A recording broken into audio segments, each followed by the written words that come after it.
Hello, very good evening to all of you. और once again आप सभी का गुप्ता इंग्लिश क्लासेस में स्वागत है।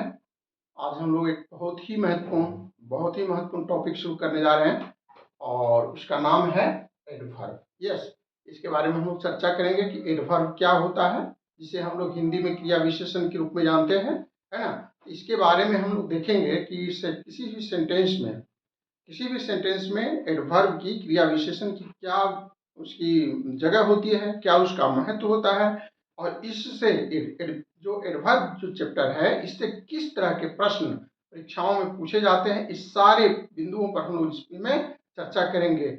और एडवर्ब के कितने प्रकार हैं, इसके जो मूलभूत बातें हैं एडवर्ब की, उसको हम लोग यहाँ पर समझने की कोशिश करेंगे। और किसी भी सेंटेंस में आप देखते ही उसके पोजीशन के हिसाब से पहचान लेंगे कि हाँ यह एडवर्ब है ना। और मैं बता दूं, किसी भी एडवर्ब को आपको रट कर या दिमाग में नहीं बैठाना है कि यह जो शब्द है एडवर्ब है, नाउन है, एडजेक्टिव है। क्यों मैं इसलिए कह रहा हूं कि किसी भी सेंटेंस में जो उसका फंक्शन है, उसका जो रोल है, उसके हिसाब से उसका नाम जो है हम लोग को देना है। क्योंकि एक ही शब्द कभी एडजेक्टिव हो जाता है, कभी एडवर्ब हो जाता है, अलग अलग भूमिका हो जाती है, तो उसके फंक्शन के हिसाब से हम लोग को उसके समझने की आवश्यकता है। तो आइए हम लोग देखते हैं कि एडवर्ब क्या है, इसकी प्रकार क्या है। और मैं आपको बता दूं कि यह एडवर्ब का मेरा वार्म अप क्लासेस है, और इसमें हम एक बुनियादी जो बेसिक चीज है एडवर्ब का, उसके बारे में चर्चा करेंगे। और यह आज का जो वीडियो है हमारे लिए, यह पार्ट 1 है। पार्ट 1 टू कल हम डालेंगे, जो इसमें जो प्रश्न बनते हैं, किस तरह से परीक्षाओं में प्रश्न पूछे जाते हैं, इन सभी के बारे में कंसेप्ट जो मैं है कल क्लियर करूंगा। और यह आज हम लोग पार्ट 1 जो है एडवर्ब के बारे में देखेंगे कि एडवर्ब क्या है और इसमें क्या होता है। ओके, देखते हैं। तो हम लोग सबसे पहले देखेंगे एडवर्ब क्या है ना। एडवर्ब को हिंदी में हम लोग क्या कहते हैं? क्रिया विशेषण। क्या कहते हैं? इसको हम लोग कहते हैं क्रिया विशेषण, राइट। क्रिया विशेषण कहते हैं, ठीक है। मतलब वह शब्द जो क्रिया की विशेषता बतलाता हो। अभी तक हम लोग का हिंदी की जो परिभाषा है उसके हिसाब से यही समझते आ रहे हैं कि वो जो है क्रिया की जो विशेषता बताता है वही विशेषण है। अब हम इंग्लिश में देखेंगे कि इंग्लिश में क्या स्थिति है ना। तो इसका जो डिफिनीशन है, इसकी जो परिभाषा है, उसको थोड़ा सा देखेंगे तो सारी बातें जो है बिल्कुल स्पष्ट हो जाएंगी। ओके, देखो, an adverb is a word. Adverb एक ऐसा शब्द है दैट की add something to the meaning of a verb, an adjective और अनदर एडवर्ब। इसमें तीन महत्वपूर्ण बातें हैं, इसको ध्यान से समझने की जरूरत है। आप देखेंगे एक शब्द है यहाँ पर वर्ब, राइट। दूसरा है एडजेक्टिव, है ना। और तीसरा है अनदर एडवर्ब। तीन चीज है, तीन महत्वपूर्ण बातों पर हमको इस डिफिनीशन में फोकस करना है। क्यों? क्योंकि इसलिए an adverb is a word that adds something to the meaning of verb. Verb का मतलब क्रिया, कोई एक्शन वर्ड। और यह जो है एडजेक्टिव डिस्क्राइबिंग वर्ड होता है, और एडवर्ब जो होती है तो क्रिया की विशेषता बताती है, ठीक है। तो अब हम लोग बारी बारी से इस परिभाषा को वाक्य में प्रयोग करके देखेंगे कि इसका मतलब क्या निकलता है। सबसे पहले हम सेंटेंस लिख लेते हैं। शी इज वॉकिंग स्लोली, ठीक है। She is walking slowly, yes, वह एक लड़की है, राइट। तो वह टहल रही है, वॉकिंग स्लोली। कैसे टहल रही है, कैसे मूवमेंट कर रही है, इसके बारे में है। हाँ, इसका जवाब मिला है आपको, वह धीरे धीरे टहल रही है। कैसे टहल रही है? धीरे धीरे टहल रही है, ठीक है। तो यहाँ पर पहला जो सेंटेंस है, इसमें यहाँ पर जो स्लोली है, किसकी विशेषता बता रहा है? यह जो है बिल्कुल, यह जो हमारा एक्शन वर्ड वॉकिंग है, इसकी विशेषता बता रहा है। यह वर्ब की जो विशेषता बताया जा रहा है स्लोली, है ना। यहाँ पर जो स्लोली है वह क्रिया की विशेषता बताई जा रही है, ठीक है। यह क्लियर हो गया यहाँ पर। अब दूसरा सेंटेंस हम लोग देखते हैं और क्लियर हो जाएगा। She is very intelligent, intelligent, है ना। She is very intelligent. अच्छा बताइए आप, इंटेलिजेंट, इंटेलिजेंट क्या वर्ब है? नहीं, वर्ब नहीं है भाई, यह वर्ब नहीं है, बल्कि क्या है, यह एडजेक्टिव है। राइट, तो हमने परिभाषा में तो देखा है कि जो एडवर्ब होता है क्रिया के साथ साथ वह एडजेक्टिव की भी विशेषता बता सकता है।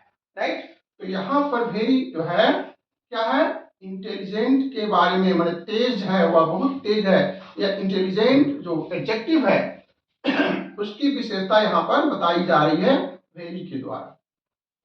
ठीक है, तो यहाँ पर यह स्पष्ट हो गया कि एडजेक्टिव की भी विशेषता एडवर्ब के द्वारा बताई जा सकती है। ठीक है, और तीसरी जो महत्वपूर्ण बात है यह है, वह हम लोग देखेंगे, she is walking very slowly. Right, she is walking very slowly. Right, तो यहाँ पर देखिए इस सेंटेंस में दो दो एडवर्ब का प्रयोग किया गया है। ये तो वर्ब है ना, और इसमें दो दो एडवर्ब का प्रयोग किया जा रहा है। तो स्लोली तो हमारा कायदे से क्या है, वर्ब है ना, और वेरी क्या है भाई, ये भी तो एडवर्ब है। तो एडवर्ब जो है, एडवर्ब की विशेषता जो क्रिया विशेषण है वह क्रिया विशेषण की विशेषता बता रहा है, पर ये जो स्लोली है इसकी विशेषता यहाँ पर बताई जा रही है। वेरी, है ना, तो इस तरह से हम लोग ने देखा एडवर्ब का जो फंक्शन है किसी भी सेंटेंस में, वह क्रिया की भी विशेषता बता सकता है, एडजेक्टिव की भी विशेषता बता सकता है, और उसी सेंटेंस में कोई दूसरा जो एडवर्ब आया हुआ है उसकी विशेषता को भी बता सकता है। और इस चैप्टर से आने वाले जो प्रश्न बनते हैं उसमें हम लोग को इसके प्रयोग को बिल्कुल बारीकी से समझने की आवश्यकता है। बड़ी चतुराई के साथ प्रश्न का सेटिंग किया जाता है, और आपको देखा जाता है कि जहां पर एडजेक्टिव का प्रयोग किया जाना है वहां पर आपका एडवर्ब बना के दे दिया जाएगा, और जहां पर एडवर्ब की मांग है वहां पर एडजेक्टिव दे दिया जाएगा। और इस तरह से हमको उसको पकड़ना है कि कहां पर हमको एडजेक्टिव का इस्तेमाल करना है और कहां पर एडजेक्टिव। कुछ ऐसे भी शब्द हैं, कुछ ऐसे भी एडवर्ब हैं जो कल मैं देखूंगा जिसमें कि वो देखने में एट ग्लांस वह देखने में लगता है कि वह एडवर्ब है, लेकिन भाई वह एडवर्ब नहीं है, वह क्या है, एडजेक्टिव है। तो ऐसे ऐसे जो एडवर्ब है और ऐसे जो एडवर्ब है उसको हम लोग को पहचान करना है, और इस पर हम लोग प्रश्न को हल पार्ट 2 में देखने की कोशिश करेंगे। अब क्या करेंगे, अब हम लोग ये करेंगे कि एडवर्ब के जो जितने महत्वपूर्ण टाइप्स हैं, क्योंकि हमारे जो बिगनर्स, जो लर्नर्स हैं, उनको ये जानना बहुत आवश्यक है। वे जानेंगे कि इसके टाइप्स कितने होते हैं और कौन कौन से इसके प्रकार होते हैं। राइट, तो इसको हम लोग आइए देखते हैं। सबसे पहला जो एडवर्ब है वह है मैनर से, है ना। तो मैनर क्या होता है, मैनर यह बताता है कि क्रिया जो हो रही है वह कैसे हो रही है ना, कैसे हो रही है। मैनर जो है यह बतलाने की कोशिश करता है। ठीक है, यह सबसे पहले इस पर हम लोग चर्चा करेंगे। जैसे कि इसके उदाहरण से और तो क्लियर हो जाएगा, जैसे फास्ट, है ना, फास्ट, सी रन्स फास्ट, है ना, सी वॉक्स स्लोली। ऐसे वाक्य में हम लोग प्रयोग करते चले जाएंगे, इस वाक्य में प्रयोग भी करना हम लोग को सीखना है। तो एडवर्ब्स ऑफ मैनर, है ना, चलने का स्टाइल कैसा है, कैसा, जो कैसा का जवाब देता है वह मैनर होता है। और यहाँ पर एक महत्वपूर्ण बात यह है कि जो एडवर्ब जो मैनर वाले हैं इसमें खास करके जो एडजेक्टिव जो होते हैं उससे जो है इसमें एडवर्ब बनाया जाता है ना। ओके, अब इसके बाद है हमारा एक दूसरा जो इसका प्रकार है उसको हम कहते हैं एडवर्ब्स ऑफ प्लेस। ठीक है, एडवर्ब ऑफ प्लेस, है ना, प्लेस का मतलब स्थान से जुड़ा हुआ, यह पता चलता है कहाँ का जवाब देता है ना, कहाँ का पता चलता है। कम हियर, यहाँ आओ, है ना। तो इस तरह से हियर जो है यहाँ पर क्या है, एडवर्ब ऑफ प्लेस के रूप में हियर का मतलब क्या होता है, यहाँ। ओके, और नियर और अवे, डाउन। ओके, तो इस तरह के जो शब्द होते हैं, इस तरह के जो होते हैं उसको हम लोग एडवर्ब के रूप में जानते हैं। हियर, नियर, अवे, डाउन, है ना। इस तरह के जो शब्द होते हैं वह स्थान को बताने वाले होते हैं। इसको हम लोग एडवर्ब ऑफ प्लेस के रूप में जानते हैं। चलिए, और एक और महत्वपूर्ण जो है एडवर्ब्स ऑफ टाइम। यहां पर देखिए एमपीटी, यस, इसके बारे में कल मैं आपको कंसेप्ट को क्लियर करूंगा। यह है एमपीटी। यह एमपीटी क्या है और इस पर कैसे प्रश्न बनते हैं, कल इस पर हम प्रकाश डालेंगे और इसको यहाँ पर आगे बढ़ते हैं। एमपीटी जो है किस क्रम में लिखा हुआ है, इसके बारे में प्रश्न कैसे बनते हैं, इस पर कल जो है हम चर्चा करेंगे। ओके, आप देखेंगे adverb of time. Time, time का मतलब क्या, टाइम का मतलब समय से होता है, सभी लोग जानते हैं। तो जो जो समय के बारे में हमको एडवर्ब बताता है उसको हम लोग एडवर्ब्स ऑफ टाइम कहते हैं। जैसे बिफोर, बिफोर का मतलब पहले, है ना, पहले। अगो, अगो मतलब ये भी पहले होता है। Today, she is coming today, वह आज आ रही है, ठीक है। It is raining now, it is raining now, इस तरह के जो होते हैं शब्द, इस तरह के जो है इसको हम लोग कहेंगे एडवर्ब्स ऑफ टाइम। वर्षा कब हो रही है, अभी, नाउ, नाउ अभी हो रही है। वह कब आ रही है, आज, और आज आ रही है ना। तो इस तरह के जो वर्ब है, एडवर्ब है, इसको हम लोग क्या कहते हैं, बिफोर, एगो, टुडे, और ये सब जो है एडवर्ब ऑफ टाइम को सूचित करने वाले शब्द है। इसको हम लोग को बार बार ध्यान में रखना है। ओके, चलिए, अब एक चीज और है एडवर्ब ऑफ फ्रीक्वेंसी। इसके बारे में भी हम लोग एक समझ बनाने की कोशिश करेंगे, है ना। एडवर्ब ऑफ फ्रीक्वेंसी क्या होता है, मैथ में तो हम लोग फ्रीक्वेंसी पढ़ते हैं बारंबारता।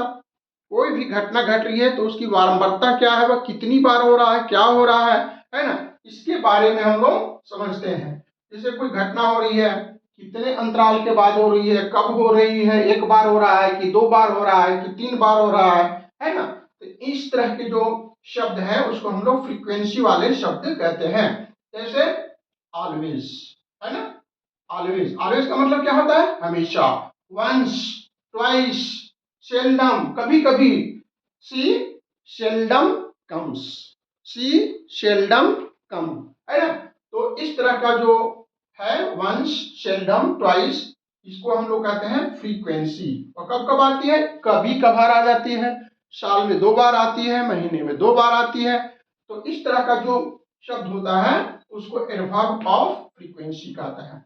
और एडवर्ब ऑफ फ्रीक्वेंसी से भी प्रश्न बनता है कि इसमें प्रश्न यह आता है आपको पोजीशन को लेकर के कि किसी सेंटेंस में जो फ्रीक्वेंसी वाले जो शब्द हैं उसको वाक्य में कहाँ प्लेस किया जाए, कहाँ पर उसको रखा जाए, ठीक है।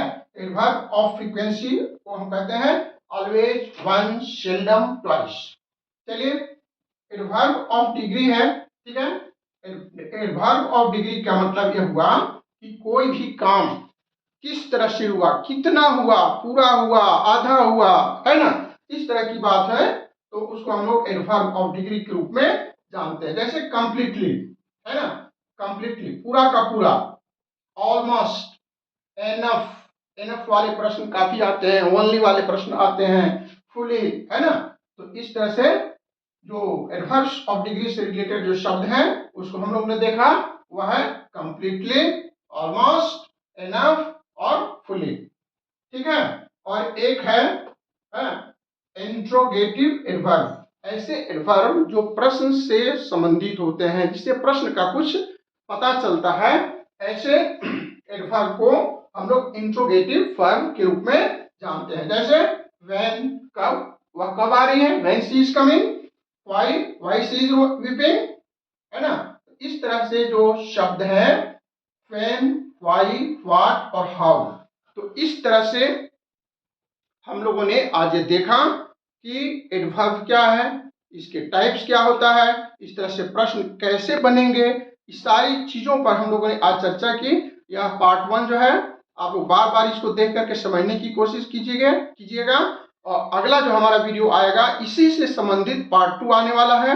और लगातार आप हमारे इस वीडियो को देखते रहें और हमारी हौसला को बढ़ाते रहें। लाइक और शेयर तो बनता ही है।